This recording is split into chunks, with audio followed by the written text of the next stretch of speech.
Hello दोस्तों, study tour channel में आपका स्वागत है। मॉडर्न हिस्ट्री सीरीज चल रही है, इसमें आज क्लास 16 है। आज हम भारत के गवर्नर और गवर्नर जनरल्स के विभिन्न कार्यों को पढ़ेंगे जो परीक्षाओं की दृष्टि से इम्पॉर्टेंट हैं। आप जानते हैं, भारत में अंग्रेजी कंपनी ने सर्वप्रथम अपनी सत्ता बंगाल में स्थापित की थी। प्लासी की विजय के बाद रॉबर्ट क्लाइव को बंगाल का गवर्नर बनाया गया। जब बक्सर के युद्ध के बाद अंग्रेज़ों की विजय हुई तो इंग्लैंड में सर्वसम्मति से यह तय हुआ कि भारत की सत्ता संभालने का उत्तरदायित्व उसी को दिया जाए जिसने भारत में साम्राज्य की आधारशिला रखी, अर्थात रॉबर्ट क्लाइव को। तो वो बक्सर का युद्ध जो 1764 में होता है, 1765 में रॉबर्ट क्लाइव दोबारा भारत में गवर्नर बन के आते हैं और कंपनी के हित के लिए विभिन्न कार्य करते हैं। आप जानते हैं कि शाह आलम द्वितीय से उन्होंने संधि की थी। बक्सर का युद्ध 1764 में हुआ था, 23 अक्टूबर 1764 को। ये क्लास हम पढ़ा चुके हैं, आप इसको प्लेलिस्ट में जाके ज़रूर चेक कर लीजिएगा, ठीक है। बंगाल का इतिहास करके क्लास होगी। आप जानते हैं जो बक्सर का युद्ध है वो मीर कासिम, शुजाउद्दौला अवध के नवाब, साथ में मुग़ल सम्राट शाह आलम द्वितीय एक तरफ थे, दूसरी ओर अंग्रेजी सेना थी। इसमें ये त्रिगुट जो था ये फेल हो गया था, हार गया था और अंग्रेज़ों की विजय हुई थी। तो इसमें दो संधियां हुई थी जो बहुत इंपॉर्टेंट है। एक शाह आलम द्वितीय संधि हुई थी, दूसरी अवध के नवाब शुजाउद्दौला से। जो शाह आलम द्वितीय संधि हुई थी उसे इलाहाबाद की संधि बोलते हैं, ठीक है। 12 अगस्त 1765 में हुई थी। इस संधि के अनुसार क्या था कि रॉबर्ट क्लाइव ने मुग़ल बादशाह आलम द्वितीय से इलाहाबाद संधि की। इसके अनुसार बादशाह ने 26 लाख रुपए के बदले अंग्रेज़ों को बंगाल, बिहार, उड़ीसा की दीवानी स्थायी रूप से दे दी तथा अब जो बादशाह था वो अंग्रेज़ों का पेंशनर बन गया था। दूसरी जो इलाहाबाद की संधि हुई अवध के नवाब शुजाउद्दौला के साथ, वो भी 12 अगस्त 1765 को हुई थी। इसमें क्या था कि 50 लाख रुपए सैन्य व्यय के रूप में शुजाउद्दौला को अंग्रेज़ों को देना था, साथ में चुनार की जागीर देनी थी और यह उसको वादा करना था कि जब भी आवश्यकता पड़ेगी अंग्रेज़ों को नवाब उन्हें सैन्य सहायता प्रदान करेगा, ठीक है। एक ये जो संधि थी रॉबर्ट क्लाइव ने ही की थी। दूसरी होती है बंगाल में, जो मीर कासिम थे वो तो ख़त्म हो गए थे। उसके बाद वहाँ पे नजमुद्दौला एक कठपुतली नवाब बिठाए जाते हैं, ठीक है, इनके द्वारा, रॉबर्ट क्लाइव के द्वारा। तो बंगाल, बिहार, उड़ीसा की दीवानी उन्होंने प्राप्त कर ली थी। अब सारे दायित्व जो थे वो किसके पास थे? रॉबर्ट क्लाइव के थे। तो उन्होंने दो तरह के कार्य होते हैं, ठीक है। एक राजस्व कार्य होता है, एक निजामत कार्य होता है। निजामत कार्य में फौजदारी मामले आ गए, कानून व्यवस्था आ गई, न्याय व्यवस्था आ गई, और राजस्व में केवल आपको भू राजस्व एकत्र करना होता। तो भू राजस्व वाली जिम्मेदारी खुद अंग्रेज़ों ने ले ली और निजामत का कार्य जो सारा था वो जो कठपुतली नवाब था नजमुद्दौला उसके ऊपर डाल दिया गया। तो इस तरीके से बंगाल में द्वैत शासन शुरू हो जाता है, ठीक है। साथ में क्योंकि नजमुद्दौला को निजामत प्रदान की गई थी इसीलिए अंग्रेज़ों ने उनसे 53 लाख रुपए उनको दिए और बोला कि आप निजामत कार्य देखिए। इसी तरीके से 1765 में बंगाल में द्वैत शासन शुरू हो जाता है। तो याद रखिएगा, पार्सिवल स्पीयर ने इनके बारे में बोला है, रॉबर्ट क्लाइव के प्रशासन के बारे में। क्लाइव भारत में अंग्रेजी प्रशासन के भविष्य का दूत था या अग्रदूत था, ठीक है। तो इसको याद रखिएगा।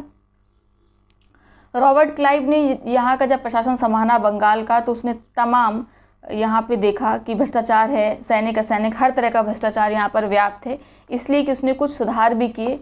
उन्होंने जो अवकाश मिलता था कर्मचारियों को, पेंशन व्यवस्था थी, उन सब में सुधार किया। साथ ही उसने एक सुधार किया कि भारत में जो अंग्रेजी सैनिक थे उनको दोहरा भत्ता मिलता था।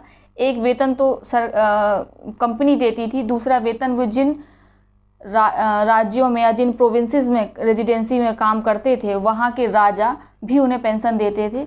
तो इस तरह के दोहरे खर्चे से बचने के लिए रॉबर्ट क्लाइव ने इनके वेतन का जो दोहरा भत्ता था उसको कम कर दिया। बोला कि या तो आप कंपनी से भत्ता लेंगे या राजाओं से लेंगे। इसीलिए रॉबर्ट क्लाइव ने कंपनी द्वारा दिया जाने वाला भत्ता बंद कर दिया, जिसके परिणाम स्वरूप क्या हुआ, जो गोरे सैन्य अधिकारी थे, सैनिक थे, उन्होंने त्यागपत्र देना शुरू कर दिया गया। इसी को इतिहास में श्वेत विद्रोह कहा जाता है, ठीक है। लेकिन क्लाइव ने इनके विरोध के सामने झुकने से बिल्कुल मना कर दिया और इसकी दृढ़ता को देखते हुए विद्रोहियों ने आराम से माफ़ी मांगी, वापस चुपचाप काम से लौटे। तो ये इम्पॉर्टेंट काम थे रॉबर्ट क्लाइव के, ठीक है। दूसरा आप देख लेते हैं हम कि इनका एक चीज़ और है, जब ये वापस यहाँ से लौटते हैं दूसरे कार्यकाल के बाद 1767 में, ठीक है, तो ये वहाँ जाके इंग्लैंड में आत्महत्या कर लेते। यहाँ पे 1765 है, मैंने पहले बताया, सही कर लीजिएगा। उसके बाद क्या होता है आपको पता है, बक्सर के युद्ध के समय तो रॉबर्ट क्लाइव यहाँ पे थे नहीं, वो 65 में आते हैं, 1765 में दोबारा आते हैं गवर्नर बन के। तो बक्सर के युद्ध के समय कौन था याद रखिएगा, गवर्नर वेंसीटार्ड थे। और वेंसीटार्ड के बाद कौन बना था, विरलिस्ट बना था, ठीक है। और उसके बाद फिर वेरलिस्ट के बाद 69 से 72 के बीच में कार्टियर थे। कार्टियर के बाद वॉरेन हेस्टिंग्स बनते हैं। तो याद रखिएगा, सबसे पहले रॉबर्ट क्लाइव के बाद वेंसीटार्ड आते हैं, फिर दोबारा रॉबर्ट क्लाइव आते हैं, उसके बाद वेरलिस्ट आते हैं और कार्टियर आते हैं। इनका कोई खास इंपॉर्टेंट काम नहीं है, इसलिए केवल मैंने इनके नाम मेंशन किए, काम नहीं। हम अब जानते हैं सबसे इम्पॉर्टेंट वॉरेन हेस्टिंग्स के बारे में। 1773 में 1773 में रेगुलेटिंग एक्ट आता है, जिसमें बंगाल का प्रथम गवर्नर जनरल कौन बनता है, वॉरेन हेस्टिंग बनते हैं। तो याद रखिएगा, अगर आएगा भारत का प्रथम गवर्नर जनरल कौन था, तो वॉरेन हेस्टिंग टिक करिएगा। यह बंगाल का एकमात्र गवर्नर जनरल था जिस पर इंग्लैंड में महाअभियोग चलाया गया था, तो उसको याद रखिएगा, ठीक है। 1777 में इसने क्या किया था, एक द फर्स्ट ब्राह्मणस नाम से बंगाल में एक स्थायी पैदल सेना की इसने शुरुआत की थी।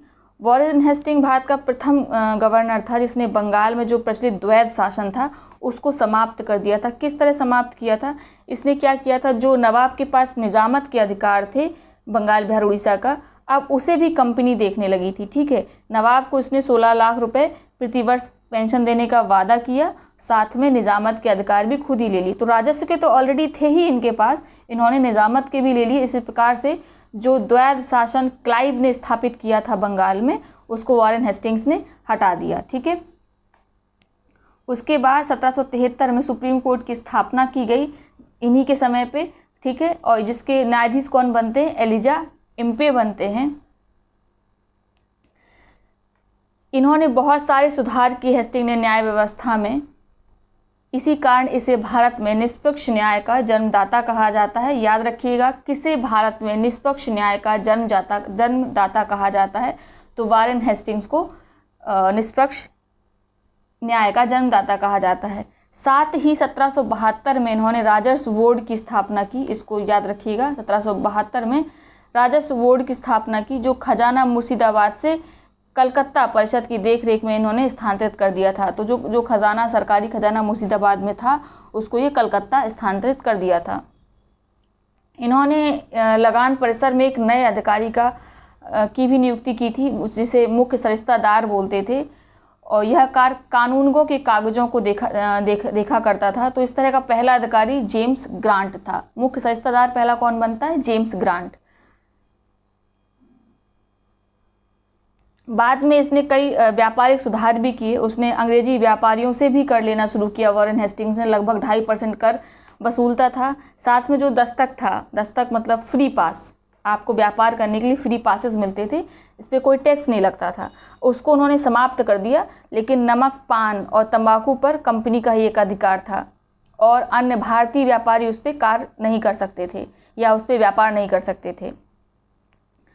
साथ में इनके चरित्र की बड़ी बुराई की जाती है, इनका घृणितकार बोला जाता है। जो इन्होंने अवध में रोल अदा किया, इसके बारे में जानते हैं। आपको पता है कि अवध का नवाब कंपनी का कर्जदार था।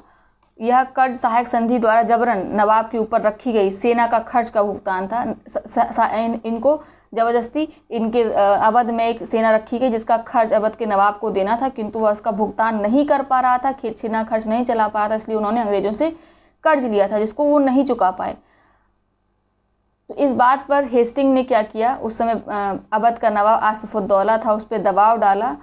तो आसिफुद्दौला ने साफ कहा कि मेरे पास धन नहीं है, लेकिन मेरी जो बीमाताएं हैं, जो सौतेली माता हैं, उनके पास धन है। तो हेस्टिंग्स ने इनकी बीमाताओं को डरा धमका कर ज़बरदस्ती 50 लाख रुपया वसूला, ठीक है। कहीं कहीं बताते हैं 105 लाख रुपया भी वसूला, ठीक है। तो आंकड़ा अलग अलग दिया है। इस कार्य को खुद अंग्रेजों ने हेस्टिंग का घृणित कार्य बताया। ऐसे घृणित कार्य बताने वाले व्यक्ति सर अल्फ्रेड लॉयड थे, याद रखिएगा। इनके और भी कार्य हैं शिक्षा के क्षेत्र में, उनको देख लेते हैं, इंपॉर्टेंट हैं। हेस्टिंग और शिक्षा एवं साहित्य। उन्होंने चार्ल्स विकिंसन ने गीता का प्रथम अनुवाद किया था, याद रखिएगा। तो उस गीता का इन्होंने प्रस्तावना लिखी थी, ठीक है। तो इसमें 2 क्वेश्चन आपके तैयार हो गए हैं। पूछा जाएगा गीता का प्रथम अनुवाद किसने किया? चार्ल्स विकिंसन ने। साथ ही इस अनुवादित गीता का प्रस्तावना किसने लिखी? तो हेस्टिंग्स ने लिखी है, ठीक है। इन्हीं के समय 1784 में विलियम जोन्स ने कलकत्ता में एशियाटिक सोसाइटी ऑफ बंगाल की स्थापना की, जिसका मुख्य उद्देश्य क्या था? इतिहास, पुरातत्व, कला, विज्ञान, साहित्य का अध्ययन करना, ठीक है। 1781 में हेस्टिंग्स ने एक कलकत्ता मदरसा की स्थापना की थी। इसको याद रखिएगा, ये पूछा जाता है, इंपॉर्टेंट है। साथ ही इसी के समय 1782 में जोनाथन डंकन ने बनारस में एक संस्कृत विश्वविद्यालय की स्थापना की थी, ठीक है। 1778 में संस्कृत व्याकरण का प्रकाशन किया गया। चार्ल्स विकिंसन ने ढलाई के अक्षरों का आविष्कार भी किया। तो ये सब इन्हीं के समय हुआ था। इसके समय 2 महत्वपूर्ण युद्ध हुए थे। मैं आपको ये सब युद्धों के बारे में पढ़ा चुकी हूँ, यहाँ पे इसलिए ऐड कर दिया ताकि अगर जोड़े मिलाने को आए तो आपको विभिन्न गवर्नर जनरल के साथ उनके युद्ध भी याद रहें। तो प्रथम आंग्ल मराठा युद्ध भी वारेन हेस्टिंग के समय हुआ था। द्वितीय एंग्लो मैसूर युद्ध भी इनके समय पे हुआ था, ठीक है। अगले गवर्नर कौन बनते हैं? लॉर्ड कॉर्नवालिस, ठीक है। इनके बारे में ऐसा है कि ये एकमात्र भारत के गवर्नर जनरल थे जिनकी मृत्यु भारत में हुई और इन्हें गाजीपुर में ही दफनाया गया। 1786 में पिट्स इंडिया एक्ट के आधार पर, वैसे 84 में आया था पिट्स इंडिया एक्ट, तो उसी के आधार पर 1786 में इन्होंने कुछ परिवर्तन किए। भू राजस्व लगान व्यवस्था पर परिवर्तन किया। न्याय और व्यापार को इन्होंने उत्तम बनाने का प्रयास किया। इनके द्वारा जो भू राजस्व की प्रणाली थी वो स्थायी बंदोबस्त प्रणाली थी। इसको जान लेते एक बार क्या होता है। इसमें क्या होता था, जमींदार को भूमि का मालिक मान लिया जाता था, उसे लगान वसूलने का अधिकार दिया जाता था, उसके बदले एक निश्चित रकम कंपनी को देता था। परंतु यही व्यवस्था क्या हुई, आधिकारिक शोषणकारी बन गई किसानों के लिए, क्योंकि जमींदार को एक निश्चित अमाउंट अंग्रेजों को चुकाना था, चाहे फसल हुई हो चाहे ना हुई हो, चाहे सूखा पड़ा हो। और भूमि सुधार पर बिल्कुल जमींदार का ध्यान नहीं रहता था। तो ये जमींदार क्या कोशिश करता था कि जो रैयत है, जो किसान है, उनसे ज़्यादा से ज़्यादा लगान वसूला जाए और तब जाके अंग्रेज़ों को दिया जाए। तो ये ज़्यादा शोषण वाली प्रणाली बन गई थी।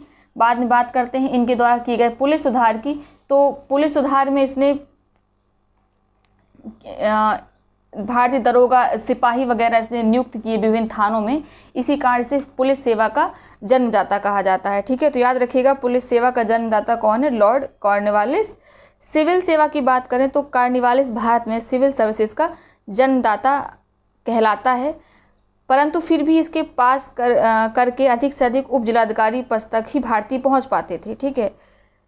आपको पता है 1853 में एक प्रतियोगिता परीक्षा हुई जिसमें भारत के प्रथम ICS देवेंद्र नाथ टैगोर के पुत्र सत्येंद्र नाथ टैगोर बनते हैं, ठीक है। भारत के प्रथम ICS कौन बनते हैं? सत्येंद्र नाथ टैगोर बनते हैं। ये पुत्र थे किसके? देवेंद्र नाथ टैगोर के। लेकिन जाति भेदभाव के कारण कलेक्टर पद से इनको सेवा मुक्त कर दिया गया था। इसी कारण सुभाष चंद्र बोस का जब IAS में सिलेक्शन होता है तो इसी बात की नाराज़गी दर्ज कराने के लिए वो अपने इस पद से त्याग पत्र दे देते हैं। तो याद रखिएगा पहले ICS कौन बनते हैं? सत्येंद्र नाथ टैगोर। और कौन अपने मन से इस्तीफा देता है IAS के पद से? सुभाष चंद्र बोस, ठीक है। यह परीक्षा पहले केवल इंग्लैंड में होती थी। इसके बाद हम आगे जब पढ़ेंगे देखेंगे कि 1923 में भारत में पहली बार आयोजित की गई थी, ठीक है। और उसके बाद जब तक स्वतंत्र नहीं होते लगभग हर वर्ष यह परीक्षा आयोजित होने लगती है। बात करते हैं अगली इनकी सुधार की, दास निर्यात पर रोक। लॉर्ड कॉर्नवालिस ने 1789 में दास व्यापार और दासों के निर्यात पर रोक लगाने का प्रयत्न किया था, यद्यपि यह लग नहीं पाया। पूर्ण रूप से 1833 में चार्टर अधिनियम के द्वारा इसको रोका गया। इसके काल में तृतीय आंग्ल मैसूर युद्ध हुआ, बिल्कुल याद रखिएगा, 1790 से 1792 के बीच में। इस युद्ध के बारे में कार्नवालिस ने कहा था, हमने बिना अपने मित्रों को शक्तिशाली बनाए खुद को क्या अपने शत्रुओं को पंगु बना दिया है। ठीक है, तो याद रखिएगा।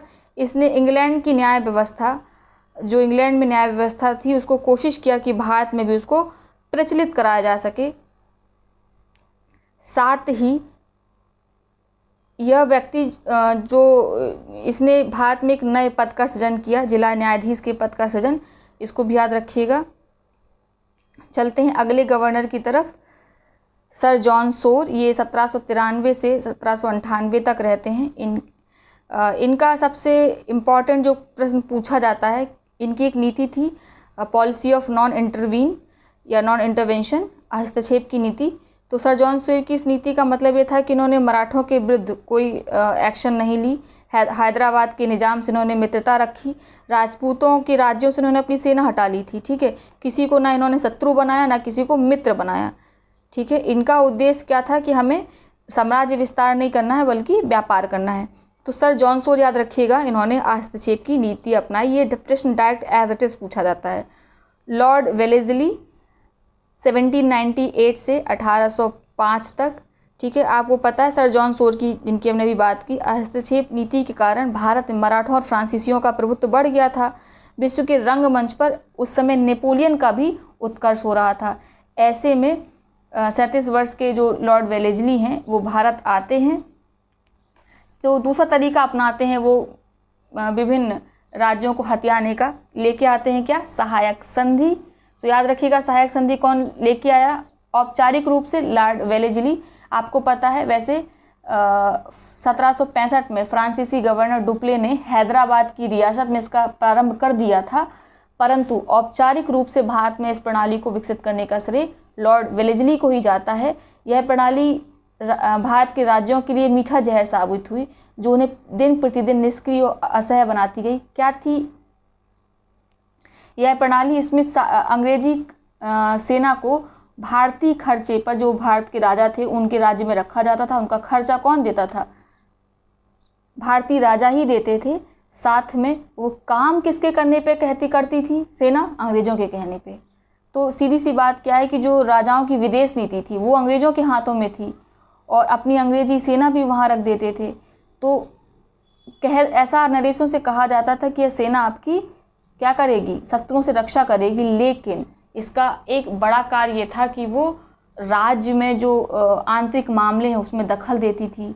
साथ में उसकी किस तरीके से धीरे धीरे प्रभुसत्ता जो थी राजाओं की, उसको छीन रही थी। तो टॉमस मुनरो का एक कथन बड़ा प्रसिद्ध है इसकी इस सहायक संधि के लिए।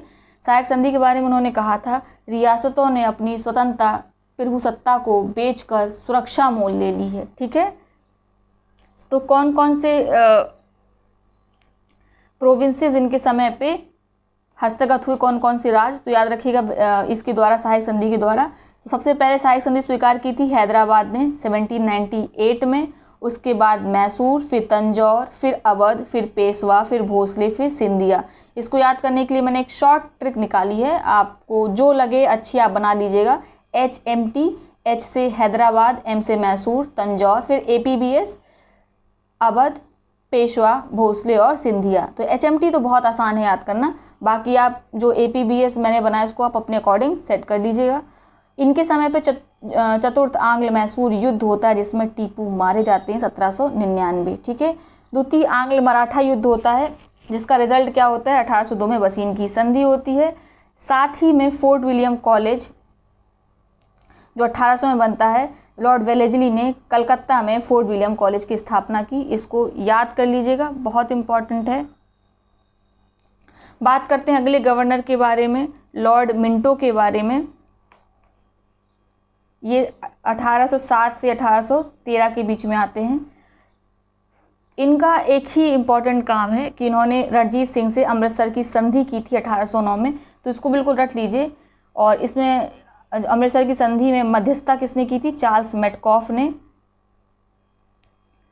लॉर्ड हेस्टिंग्स अगले गवर्नर जनरल हैं, 1813 से 1823 तक रहते हैं। इनके समय में विभिन्न युद्ध हुए जो बहुत बार पूछे जाते हैं, खासकर जोड़े मिलाने में पूछा जाता है, क्योंकि वारेन हेस्टिंग और लॉर्ड हेस्टिंग से लोग कंफ्यूज हो जाते हैं। ठीक है, तो वारेन हेस्टिंग्स याद रखिएगा, ये लॉर्ड हेस्टिंग्स हैं। इनके समय आंग्ल नेपाल युद्ध होता है 1814 से 1816 के बीच में। साथ ही तृतीय आंग्ल मराठा युद्ध होता है 1718 में। इनके काल में कोलकाता से 1814 में क्या बना था, एक इंडियन म्यूज़ियम बना, जो देश का सबसे पुराना म्यूज़ियम है, इसको याद रखिएगा। ठीक है, इसके काल में क्या बनता है, कोलकाता में इंडियन म्यूज़ियम बनता है, जो देश का सबसे पुराना म्यूज़ियम है। इसी के काल में जो टॉमस मुनरो होते हैं, वो मद्रास प्रांत में 1820 में रैयतवाड़ी व्यवस्था शुरू करते हैं। ठीक है, और इन्हीं के समय 1870 में जो प्रथम भारतीय गंगाधर भट्टाचार्य हैं, उन्होंने बंगाल गजट नाम से समाचार पत्र निकाला था। तो ये सब पॉइंट्स मैंने मेंशन नहीं किए हैं, लेकिन बता दिए, आप इनको नोट कर लीजिएगा। भारत का गवर्नर जनरल, इसके बाद और भी आते हैं, हेस्टिंग्स के बाद लॉर्ड एडम्स आते हैं, लॉर्ड एम्स्टन आते हैं, लेकिन वो इम्पॉर्टेंट नहीं है। अब बात करते हैं भारत के गवर्नर जनरल की। तो आपको पता 1833 में एक चार्टर एक्ट आता है, जिसमें बंगाल के गवर्नर जनरल को भारत का गवर्नर जनरल बना दिया गया था। तो ऐसा व्यक्ति कौन बनता है, तो विलियम बेंटिक अगर हम बोले तो बंगाल के अंतिम गवर्नर हो गए, और वही भारत के प्रथम गवर्नर जनरल हो गए। तो इसको रट लीजिए। ठीक है, इनके समय पे 1833 का चार्टर एक्ट आता है। तो ये लॉर्ड विलियम बेंटिक बंगाल के आखिरी गवर्नर हो गए और भारत के प्रथम गवर्नर जनरल हो गए। इनका पूरा नाम क्या है, विलियम कैवेंडिश बेंटिक 1828 में भारत के गवर्नर जनरल बनकर आते हैं। यह प्रारंभिक जीवन में ब्रिटिश सेना में क्या होते हैं, तोपची होते हैं, किंतु अपनी योग्यता के आधार पर लेफ्टिनेंट कर्नल बनते हैं और विभिन्न युद्धों में सफलता पाते हैं। और इनको बाद में लगभग 1828 में भारत का गवर्नर जनरल बनाकर भारत भेजा जाता है। यह उदारवादी व्यक्ति होते हैं, इन्होंने भारत में कई सुधार कार्य किए। अगर हम इनके सोशल रिफॉर्म्स की बात करें, सामाजिक सुधार की बात करें, तो बहुत इंपॉर्टेंट है, इनसे प्रश्न पूछे जाते हैं। इन्होंने सती प्रथा की समाप्ति करी 1829 में। पहले ये शुरुआत में इन्होंने केवल बंगाल के लिए 1829 में ऐसा किया कि बंगाल में सती प्रथा नहीं चालू रहेगी, लेकिन 1830 में इन्होंने संपूर्ण अंग्रेजी क्षेत्र में, संपूर्ण जो समय ब्रिटिश प्रोविंसेस थे उनमें इसको लागू कर दिया, लगभग मुंबई और मद्रास में भी। साथ में ठगी प्रथा का भी अंत किया, इन्हीं के समय अंत होता है। तो ठगी प्रथा का जो श्रेय है वो कर्नल स्लीमैन को जाता है। कर्नल स्लीमैन ने 1830 में यह प्रथा को समाप्त कर दिया। इस कार्य के लिए कर्नल स्लीमैन को बेंटिक ने ही नियुक्त किया था। ठीक है, नरबली और बाल हत्या को गैर कानूनी इन्होंने घोषित किया। ठीक है, इन्होंने शिक्षा में भी विभिन्न सुधार करने की कोशिश की। कलकत्ता में एक मेडिकल कॉलेज खोला। साथ ही इन्होंने जो 1813 में चार्टर एक्ट में यह व्यवस्था थी कि कंपनी प्रतिवर्ष 1 लाख रुपया शिक्षा के प्रगति के लिए खर्च करेगी, तो लॉर्ड बेंटिक ने लॉर्ड मैकाले की अध्यक्षता में एक समिति नियुक्त की, जिसमें विल्सन और प्रिंसिप प्राचीन शिक्षा के समर्थक थे, और ट्रेवेरियन वगैरह और राजा राम मोहन राय ये अंग्रेजी शिक्षा के समर्थक थे। मैकाले ने अंग्रेजी शिक्षा का समर्थन किया, यह प्रणाली स्वीकृत हो गई। मैकाले ने इस विषय पर कहा था कि यूरोप के पुस्तकालय की एक अलमारी पूरे भारत और अरब से समस्त साहित्यों के बराबर है। न्यायालयों में, उच्च न्यायालयों की भाषा अब अंग्रेजी कर दी गई थी इनके समय में। और दूसरा चीज़ क्या था कि जो 1833 में अधिनियम आता है, उसके आधार पर किसी भी नागरिक को धर्म, जाति, वंश, मूल स्थान, रंग के कारण किसी पद से अयोग्य नहीं समझा जाएगा, ऐसा आया था। बेंटिक ने इस पर कार्य करने की पूरी कोशिश करी। साथ ही बेंटिक ने भारत में प्रथम इंजीनियरिंग कॉलेज रुड़की की स्थापना की, तो इसको बिल्कुल रट लीजिए। अगले गवर्नर जनरल भारत के बनते हैं चार्ल्स मेटकॉफ। इनका नाम फेमस है, इन्हें समाचार पत्रों का मुक्तिदाता कहा जाता है। केवल 1 वर्ष के लिए बन के आए थे, 1835 से 36 के लिए। लॉर्ड ऑकलैंड, इनके समय एक एक्ट आया था, इसके एक्ट के द्वारा काले गोरे का विभेद खत्म करने का सम्मान इनको दिया जाता है। इन्होंने कोशिश किया कि काले गोरे समान होते हैं, इसके लिए एक ब्लैक एक्ट लेके आए। जो शेरशाह सूरी मार्ग था, ऑकलैंड ने उसका नाम बदलकर ग्रैंड ट्रंक रोड रख दिया। इसकी मरम्मत भी करवाई, इसका निर्माण कार्य भी कराया। इनके समय में जो प्रमुख युद्ध पूछे जाते हैं वही मैंने आपको बताया, जोड़े मिलाने सुमेलित करने वाले प्रश्नों में आंग्ल अफगान युद्ध 1839 से 42 के बीच में, साथ में त्रिगुट संधि 1838 में। आपको त्रिगुट संधि का पता होगा, रणजीत सिंह के समय एक अफगान से शाह शुजा भाग कर आते हैं, इनसे शरण मांगते हैं, तो रणजीत सिंह अमृतसर के शासक होते हैं पंजाब के, इनको शरण देते हैं। और चूंकि अफगानिस्तान में रशिया के आक्रमण का डर होता है, इसीलिए रणजीत सिंह अंग्रेज़ों के सामने एक प्रस्ताव रखते हैं कि आप शाह शुजा को वहाँ पे सत्तासीन कर दीजिए, तो आपके जो उत्तर पश्चिम का बॉर्डर है वो सिक्योर हो जाएगा। इसीलिए त्रिगुट संधि होती है रणजीत सिंह, शाह शुजा और ऑकलैंड के बीच में 1838 में। आई होप आपको याद हो गया होगा। आप हिस्ट्री की सारी क्लासेस करिए, सब मैं पढ़ा चुकी हूँ। प्लेलिस्ट में जाइए और सर्च करिए। उसके बाद बात करते हैं अगले लॉर्ड एलनबरो की। ये 1842-1844 के बीच में बनते हैं। इनके समय में दास प्रथा की समाप्ति का एक्ट आता है, ठीक है, 1843 में। तो ठगी का अंत किसने किया था? कर्नल स्लीमैन ने। और दास प्रथा की समाप्ति किसने की?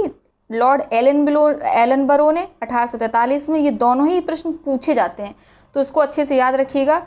लॉर्ड एलनबरो ने 1843 में अपने महान रेजिडेंट चार्ल्स नेपियर द्वारा सिंध को अंग्रेजी साम्राज्य में सम्मिलित कर लिया था, याद रखिएगा। इन्होंने ग्वालियर की विजय भी की थी। बात करते हैं अगले गवर्नर जनरल की, लॉर्ड हार्डिंग की। लॉर्ड हार्डिंग पहला व्यक्ति है जिसने बिना जूते उतारे ही स्वर्ण मंदिर जो अमृतसर में, उसका चक्कर लगाया था, अगर ये प्रश्न कभी पूछा जाए। इसके काल में सूरत में नमक विद्रोह हुआ था, जिससे इसने नमक कर को आधा कर दिया था, ठीक है। प्रथम आंग्ल सिख युद्ध जो 1845 से 46 के बीच में होता है, लॉर्ड हार्डिंग के समय ही होता है, तो ये रट लीजिएगा, जोड़े मिलाने को आएगा। आपको पता है प्रथम आंग्ल सिख युद्ध 1845-1846 में हुआ था, जिसके बाद क्या होती, लाहौर की संधि होती है 1846 में। लॉर्ड डलहौजी बहुत इम्पॉर्टेंट हैं, आपको पता है इनके बारे में कहा जाता है कि ये नीति लेके आए थे, जो व्यक्तिगत सिद्धांत की नीति थी इनकी, डॉक्ट्रिन ऑफ लैप्स था, उसने एकदम जो हवन होता है उसमें जो घी डालते ना, होम का कार्य किया था, जो 1857 की क्रांति थी उसमें।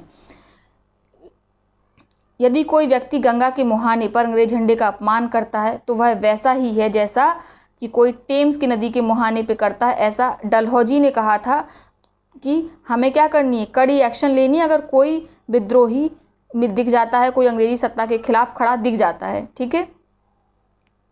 इनकी जो डॉक्ट्रिन ऑफ लैप्स या व्यक्तिगत सिद्धांत था, इसमें आप जानते हैं क्या था कि अगर कोई शासक बिना उत्तराधिकारी के मर जाता है तो उसे दत्तक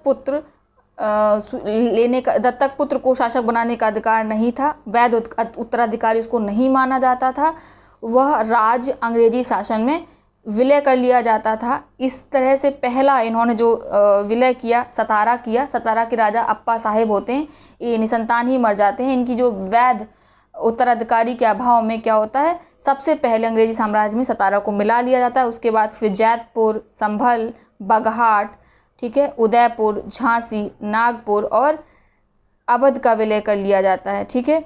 अवध के विलय को डलहौजी ने दुधारू गाय की संख्या दी थी, ठीक है। उन्होंने बहुत ही सुनिश्चित तरीके से जांच दल भेजे और इसको नवाब वाजिद अली शाह को हटा दिया, ठीक है, अवध से, और अवध का विलय कर लिया।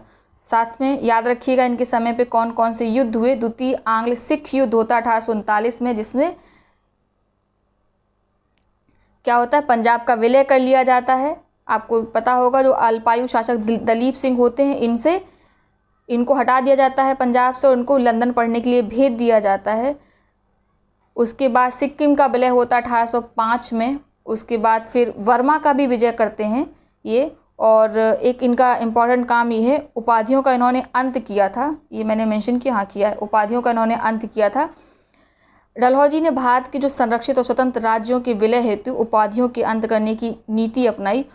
जो 1853 में आपको पता है पेशवा बाजीराव द्वितीय जो कानपुर आके बस जाते हैं, जिनके बेटे नाना साहब होते हैं, की मृत्यु के बाद जो उनका दत्तक पुत्र था नाना साहब, उनको एक तो पेंशन नहीं दी, उनको बोला कि आप इनके औरस पुत्र तो हो नहीं, आप इनके सगे पुत्र तो हो नहीं, दत्तक पुत्र हो, तो पहली बात तो आप पेशवा नाम की जो उपाधि है इसको ग्रहण नहीं करोगे, इसीलिए आपको क्या नहीं मिलेगी, पेंशन भी नहीं मिलेगी। ठीक है, और इसी कारण नाना साहब नाराज होकर 1857 में क्रांति भी करते हैं। बाद में होते हैं कुछ प्रशासनिक सुधार। प्रशासनिक सुधारों में इन्होंने क्या किया था, बंगाल में एक उप गवर्नर बनाया था, लेफ्टिनेंट गवर्नर की नियुक्ति की थी। साथ में इन्होंने कुछ सैन्य सुधार भी किए थे। इन्होंने जो तोपखाना था जो कलकत्ता में था, ठीक है, मुर्शिदाबाद से कलकत्ता हुआ, कलकत्ता से शिफ्ट करके कहाँ ले गए थे, मेरठ में इन्होंने सैन्य तोपखाना शिफ्ट कर दिया था। और जो सेना का मुख्यालय था उसको शिमला बना दिया था। यहीं पर उन्होंने अपने निवास के लिए एक भवन का भी निर्माण कराया था, जिसे डलहौजी का भवन कहा जाता है। ठीक है, तो सेना का जो मुख्यालय था शिमला के पास, उधर ही उन्होंने अपना भवन बनवाया, जिसे डलहौजी भवन कहा जाता है। ये एक सबसे इम्पॉर्टेंट जो प्रश्न इनसे पूछा जाता है, डलहौजी ने शिमला को अपनी ग्रीष्मकालीन राजधानी बनाई थी। इसने शिक्षा में भी सुधार करने का प्रयत्न किया। इसने वुड डिस्पैच बनाया था। अब सुझाव देने के लिए चार्ल्स वुड के नेतृत्व में एक कमेटी गठित की थी, जिसने अपना सुझाव दिया था, वुड डिस्पैच नाम थे। उसे भारत के आधुनिक शिक्षा का मैग्ना कार्टा कहा जाता है, तो वो इन्हीं के समय में था। साथ में इन्होंने भारत में रेलवे का प्रारंभ किया। और चार्ल्स जो एडविन अर्नोल्ड हैं, उन्होंने बोला भी कि भारत रेलवे में वह कार्य करेगी जो बड़े बड़े राजाओं ने नहीं किया, भारत को एक राष्ट्र बना देगी। ठीक है, ऐसा एडविन अर्नोल्ड ने किया और शायद ऐसा हम देखते भी हैं आगे। आपको पता है कि भारत में 1853 में जो इंग्लैंड के निजी व्यवसायी होते हैं, उनके सहयोग से रेलवे लाइन का निर्माण होता है। वैसे इंग्लैंड में तो रेलवे लाइन 1825 में ही आ गई थी, लेकिन भारत में वो कब आती है, 1853 में। और लाइन का निर्माण कौन करता है, तो ग्रेट इंडियन पेनिनसुला लाइन का निर्माण करता है। मुंबई से ठाणे तक के लिए प्रारंभ की जाती है। जो इस पर ट्रेन चलती है, प्रथम रेलगाड़ी, उसका नाम था ब्लैक ब्यूटी, याद रखिएगा, ब्लैक ब्यूटी। ठीक है, कहाँ से चलती है, मुंबई से ठाणे, 20 मील की दूरी होती है। ठीक है, और प्रति मील जो खर्चा था वो लगभग 30,000 पाउंड था। उस समय बहुत बड़ी ये रकम थी। दूसरी लाइन जो है वो आपको शायद ना पता, मैं बता देती हूँ। जो दूसरी लाइन बिछती है 1854 में ही, ईस्ट इंडिया रेलवे द्वारा बसाई जाती है। ये पहली किसके द्वारा बनाई गई थी, ग्रेट इंडियन पेनिनसुला के द्वारा। दूसरी जो कलकत्ता से रानीगंज के बीच में बिछती है लाइन, वो ईस्ट इंडिया रेलवे के द्वारा बिछाई गई थी। ये 120 मील थी। और भारत में रेलवे के विकास का श्रेय आपको पता है लॉर्ड डलहौजी को ही जाता है। डलहौजी की पुस्तक भी है इस पर, एक रेलवे मिनट करके। ठीक है, इन्होंने 1850 में डाक विभाग की स्थापना की, परंतु डाक टिकट का प्रयोग 1854 से प्रारंभ हुआ, जिसका मूल्य लगभग 2 पैसा था। इसे लगाकर कहीं भी डाक भेजा जा सकता था। पहले सेना को, भारतीय सैनिकों को डाक टिकट के पैसे नहीं देने पड़ते थे, किंतु ये 55 में फिर से 56 में क्या करते हैं, डाक टिकटों के पैसे भारतीय सैनिकों से लेने लगते हैं, जिसका विद्रोह सैनिकों ने किया। और उन्हीं सैनिकों का आपको रोज़ दिखेगा 1857 की क्रांति में। साथ में तार विभाग, तो 1852 में इन्होंने तार विभाग की स्थापना करी। लोक निर्माण विभाग भी लॉर्ड डलहौजी के जो लोक निर्माण विभाग का कार्य है सैनिक बोर्ड के हाथों में था, परंतु लॉर्ड डलहौजी ने जो सार्वजनिक इसको विभाग बना दिया लोक निर्माण विभाग को। पहले लोक निर्माण का कार्य कौन करता था, सैनिक करते थे, परंतु बाद में इसको सार्वजनिक विभाग बना दिया गया। इसे सड़क, नहर, अन्य जनहित के निर्माण हेतु धन भी उपलब्ध कराया गया। डलहौजी के कार्यकाल में दोबारा जीटी रोड का पुनः निर्माण होता है। पहले किसके कार्यकाल में हुआ था, ऑकलैंड के कार्यकाल में हुआ था। तथा इन्होंने गंगा नहर का भी इसी के समय निर्माण हुआ। तो याद रखिएगा, ये थे हमारे भारत के गवर्नर और गवर्नर जनरल्स। आई होप आपको सब समझ में आया होगा। कल हम भारत के वायसराय के बारे में पढ़ेंगे। चलिए, बहुत बहुत धन्यवाद।